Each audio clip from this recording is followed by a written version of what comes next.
আমরা যে দুনিয়াতে বসে আছি, এই দুনিয়া থেকে এই আসমান যদিও দেখতে পাচ্ছি, কিন্তু আসমান থেকে শুধু দূরে না, আমাদের দৃষ্টিতে অনেক দূরে। অনেক দূরে। কেউ কি গিয়েছে নাকি? যেতে পেরেছে নাকি? যাওয়া সম্ভব নাকি? সম্ভব না। আমার বন্ধুগণ, শুধু ছোট্ট একটা তথ্য দেব। আল্লাহ আমার জন্য, আমাকে খুশি করার জন্য কত কাছাকাছি চলে আসেন। আল্লাহ তাআলা কত দূরে, তার আরশে আজিম। আমরা যেখানে বসে আছি ঠিক এই জায়গা থেকে সূর্যটা আমরা দেখতে পাই প্লেটের মতো 13 লক্ষ গুণ বড়। ওই সূর্যের চাইতে ব্যাটেল জুইস, সুপারনোভা, আড্রা, প্রক্সিমা সেন্ট্রাই, এই সমস্ত তারকারাজিগুলো কত বড়। ব্যাটেল জুইস একটা তারকা আছে, এই সূর্যের চাইতে শুধু 1 গুণ নয়, 2 গুণ নয়, ওই সূর্যের চাইতে ব্যাটেল জুইস তারকা আছে, সেই তারকাটা 33 কোটি গুণ বড়। 33 কোটি গুণ বড় একটা তারকা। শুধু এরকম একটা তারকা নয়, কোটি কোটি গ্যালাক্সি আছে। প্রত্যেকটা গ্যালাক্সির ভিতরে আল্লাহ রাব্বুল আলামিন 500 বিলিয়ন করে তারকা রেখে দিয়েছেন।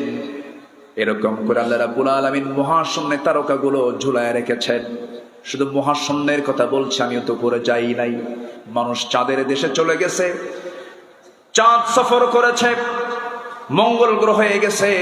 বান্দা যদি মনে করে গ্রহ দেখলাম মঙ্গল, দেখলাম চাঁদ, চাঁদের দেশ দেখলাম, একটু তারকার দেশ দেখতে চাই, তারকার দেশে যদি কোনো বান্দা যেতে চায়, দুনিয়ার কোনো যানবাহন দিয়ে চলবে না, দুনিয়ার কোনো বিমান কপ্টার দিয়ে চলবে না, নভোযান দিয়ে চেষ্টা করা যেতে পারে।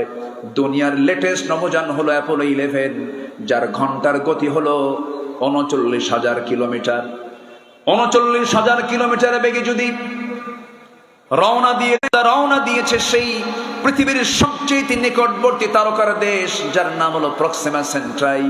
পৃথিবীর সবচেয়ে কাছাকাছি তারকার দেশ, সেই তারকার কাছে যদি যেতে চায় কেউ, এমন দ্রুতগতি সম্পন্ন অ্যাপোলো 11 চড়ে তার সময় লাগবে 1,15,000 বছর মাত্র। যাবেন কারা কারা? হাত তোলেন। সম্ভব? আসতে বলে সম্ভব। আমি কি আকাশে গেছি এখনো? আকাশ তো বহু দূরে। এরকম প্রথম আকাশ, দ্বিতীয় আকাশ, তৃতীয় আকাশ, চতুর্থ আকাশ, 7 আকাশের উপরে আমার আল্লাহ তাআলার আরশে আজিম।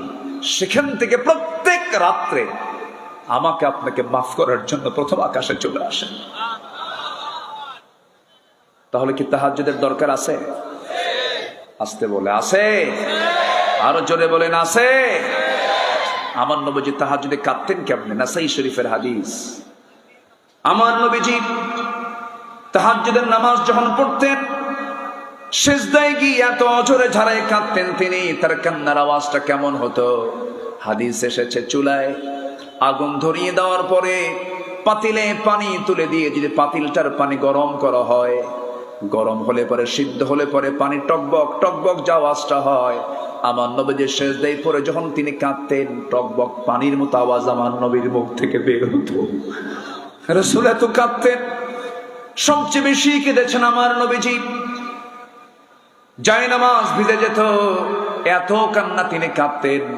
এই কান্নার অধিকাংশ কারণ ছিল আমি এবং আপনি, আমার উম্মত। জোরে কোন সুবহানাল্লাহ। ইন তুআযিবহুম ফাইন্নাহুম ইবাদুক। আল্লাহ তুমি যদি আযাব দাও, তুমি যদি শাস্তি দাও, তারা তো তোমার বান্দা, তুমি আমার উম্মত গুলোকে মাফ করে দাও।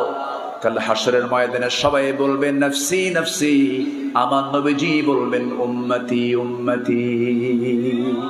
এই জন্য আদর্শ মডেল দরকার একজন ব্যক্তির, মুহাম্মদ সাল্লাল্লাহু।